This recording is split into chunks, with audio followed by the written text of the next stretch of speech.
Jelajahi cara baru mendapatkan informasi. Download Metro TV Extend sekarang.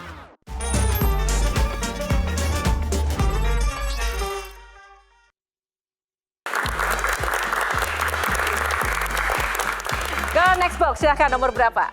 Semakin panas, pemirsa. Kita buka box nomor 6.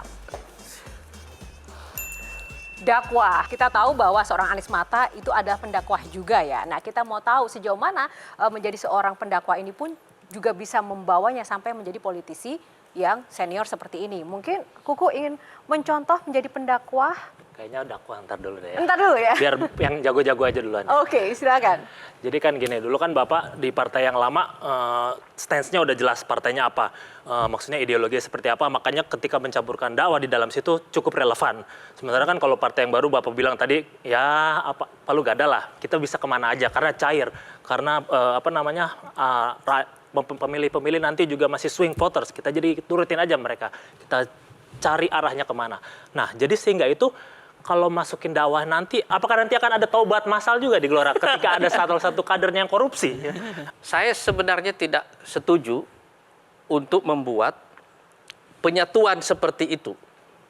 Dalam pengertian partai dakwah, kemudian partai politik, penyatuannya seperti itu, lalu kita mengatakan bahwa ini partai yang kemudian tidak akan pernah bisa jatuh secara moral. Jadi waktu kita mengklaim partai dakwah, lalu kemudian kita jatuh dalam kasus-kasus korupsi seperti itu bukan hanya menodai, menjatuhkan yang bersangkutan, tetapi juga menodai citra besar ini. Sebenarnya yang harus kita kembangkan itu adalah agama sebagai narasi dan agama sebagai moral. Pak Anies sebagai pendakwah, bagaimana mencermati fenomena menguatnya puritanisme, yaitu kelompok yang mengklaim sebagai ahlus sunnah, dan mereka menawarkan paham keagamaan secara rigid dan tekstual.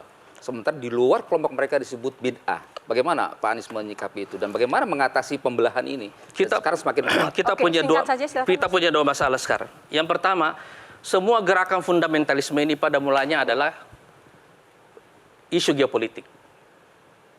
Amerika yang pertama kali menghidupkan isu ini untuk menghadapi Rusia, Uni Soviet di Afghanistan. Dan itu berlanjut dan seterusnya itu. Sampai sekarang, saya mau tegaskan ini dulu ya, bahwa isu ini isu. Yang kedua, memang ada perubahan yang sangat besar dalam kehidupan kita disebabkan oleh disrupsi berkesinambungan dari teknologi dan situasi ekonomi, situasi lingkungan yang mengubah kita, yang menciptakan collective anxiety. Jadi ada kecemasan kolektif bagi masyarakat kita sekarang ini akibat ketidakpastian dan orang kembali ke agama secara natural. Makanya saya percaya bahwa cepat atau lambat, pertarungan geopolitik ini akan mengembalikan orang kepada agama. Baik. Oke, terima kasih. Box sudah berakhir untuk box kali ini. Kita masuk ke box selanjutnya. Box nomor berapa? 3. Box 3. Di balik box 3 ada play or pass, Mas Anies? Pas. Pas lagi. Pas Oke. lagi. Kita akan lewatkan box play or pass. 8. Box nomor 8. Mahar. Wow. Ngomong-ngomong soal mahar, saya serahkan pertama kepada Valen. Iya, saya paling suka emang ngitung-ngitungin harta orang, Pak. Itu kebiasaan saya. Makanya nih, Bang Anies kalau ini ngitung-hitungan sendiri bikin partai gitu, dalam bisnis plan-nya itu modalnya berapa itu? Jadi menarik, tapi saya mau berdiri. Oh, iya. Kenapa? Pertanyaan saya bagus budget berarti. harus berdiri. Pertanyaan saya bagus. Karena ini ngomonginnya soal kursi, jadi kursinya harus kosong. Iya. Oke, silakan. Saya ini percaya bahwa setiap politisi mesti menjawab satu pertanyaan. Apa yang membuat orang mau membayar? Mau investor, mau shareholder namanya, mau kader, mau struktur, mau pendiri. Kita mesti kembali menjawab motivasi itu. Apa yang membuat orang mau membayar? Peluang keuntungannya besar. Hah? Benefitnya besar. Bukan. Psikologi orang dulu ya, kita pahami dulu. Percaya. Persamaan kepentingan. Bisa karena ideologi, bisa karena pertemuan kepentingan, bisa karena persahabatan. Jadi alasan-alasan orang untuk membayar itu bisa banyak. Tetapi ideologi atau kepentingan ataupun persahabatan semuanya bertemu dengan satu persoalan dasar, trust. Nah itu kan, benar dong saya. Yes. Percayaan. Saya punya pengalaman begini. Indikatornya Mbak Ilhan. gimana? Anda melihat banyak orang yang percaya dengan Anda? Saya punya pengalaman begini, Mbak Ilhan. Sebagai caleg waktu saya di Sulsel dulu ya, saya datang kampanye. Saya bicara politik, saya bicara angka-angka. Nggak satu pun yang dengar itu ceramah itu. Nggak ada yang tanya, kering. Selesaikan, saya bilang. Saya agak kecewa pulang gitu. Saya datang merasa pintar, pulang merasa bodoh gitu. Habis itu suatu waktu saya ceramah Maulid Nabi. Tidak ada urusannya dengan politik sama sekali itu. Setelah itu saya diundang terus ceramah soal Maulid, soal Isra Miraj, dan tidak pernah diundang ceramah politik. Itu di dapil saya itu. Dan setiap kali saya datang, orang bikin pesta. Yang penting Pak Anies mau datang gitu. Jadi orang datang, karena di Sulawesi kita banyak makan ikan ya. Jadi orang semuanya bikin pesta sendiri. Saya tidak bayar. Orang datang sendiri. Jadi saya bertanya begini dalam pikiran saya. Apa yang membuat mereka ini mau membayar, mau keluar. Dan kadang-kadang sampai jam 2 malam karena waktunya mepet sekali ya. Karena mereka merasa mendapatkan tambahan pengetahuan. Jadi para politisi ini dan kita ini kan semuanya ini ada dalam trap political marketing. Ya.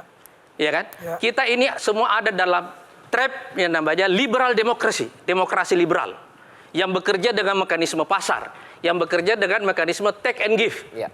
Iya kan? Kita ini, saya tahu pertanyaan ini semuanya. Semua pertanyaan ini berputar di sekitar sini. Itu. Dan itu yang membuat partai politik tidak punya dampak merubah kehidupan orang.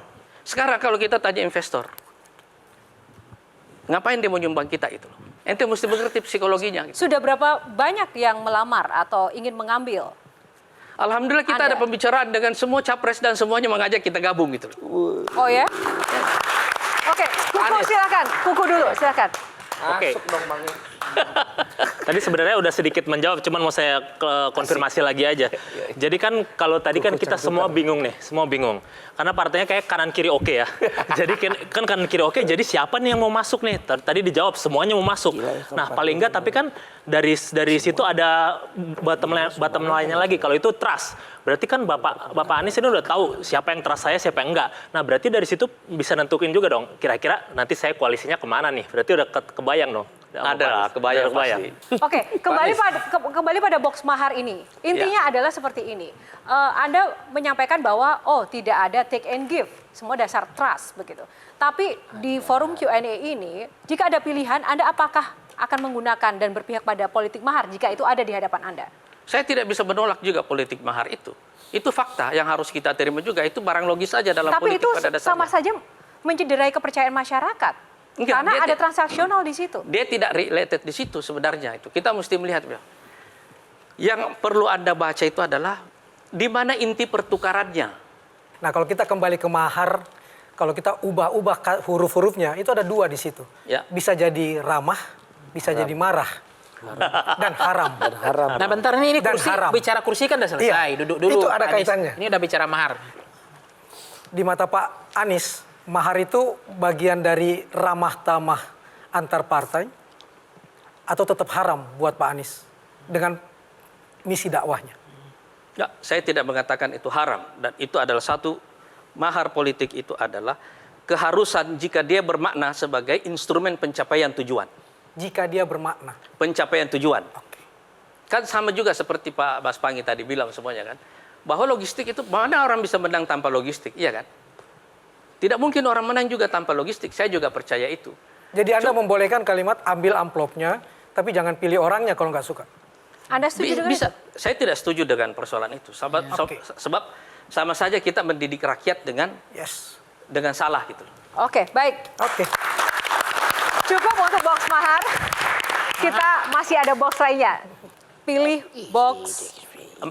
4 ya. Kita buka box 4. Truth or dare? Tapi kayaknya dari tadi Pak Anies Mata ini selalu jujur tentang tadi Gelombang wanita, tentang mahar. Yang berani belum kayaknya. Yang berani belum? Boleh deh. Berani, Ya. oke. Kalau udah Kita jujur dan semangat berani, ya. langsung naik itu di surveinya Bang. Iya. Oke, jadi ini adalah game yang nanti Kuku akan memberikan informasi terkait dengan nama-nama tokoh. Jadi Mas Anies harus memberikan 3 kata kesan ketika mendengar nama tokoh yang disebut dengan Kita cepat. berdiri dulu. Dengan cepat, nggak boleh mikir ya, nggak boleh Dengan mikir. cepat, tidak boleh mikir dan Baru Kuku ada larangan boleh berpikir di sini. mengomentari. 3 kata. Komentari Ada setelah. fotonya di layar, bisa dilihat. Cepet ya Pak ya. Ali Mohtar Ngabalin. Sahabat saya di Suarjan ya. Tidak punya pendirian. Kasihan sahabat. Aduh. Terakhir? Pelawak. Next, Rocky Gerung. Pemikir, penikmat hidup, Provokator. petarung. Oke, selanjutnya Ahmad Dhani. Inovator sebagai musisi ya. Ini berani dan unik. Unik, oke. Selanjutnya Cinta Laura. Pinter, cantik, Memang Pak Anies betul ya. punya masa depan. Punya masa depan. Oke. Bersama siapa? Sebentar, nanti kita mungkin bisa balik lagi. Oke, yang ini jangan disebut Nanti kita namanya. bahas Kita lagi. lihat foto. Yang terakhir ada orang ini mungkin yang Bapak paling kenal seumur hidupnya. Dari Bapak lahir mungkin udah kenal semua orang ini. Kita lihat, cepat. Nah. Ternyata tidak mengenal dirinya sendiri. Gigit jari. Cinta, Kapan ini? Cinta, Cinta, Laura. tekad, tekad. tekad, obsesi. Obsesi. Cinta, tekad, obsesi. nama 3 acara tuh. Ya pemirsa, politik bisa punya banyak makna dan politik bisa juga sebagai industri pemikiran. Nah, selain itu juga politik bisa bertugas untuk memberi arah bagi kehidupan masyarakat untuk mampu memahami, merekam, dan juga menangkap perubahan yang terjadi. Terima kasih untuk para panelis hebat pada malam hari ini dan juga terima kasih untuk bintang tamu spesial kita Anies Mata. Semoga apa yang telah kita sajikan dalam Q&A malam ini bisa menambah wawasan Anda dan semakin bijak untuk bersikap dan juga berpolitik. Saya Yohana Margareta dan seluruh kru yang bertugas mengucapkan terima kasih. Kami pamit undur diri. Sampai jumpa lagi. Cara mudah mendapatkan informasi dengan satu sentuhan jari. Download Metro TV Extend.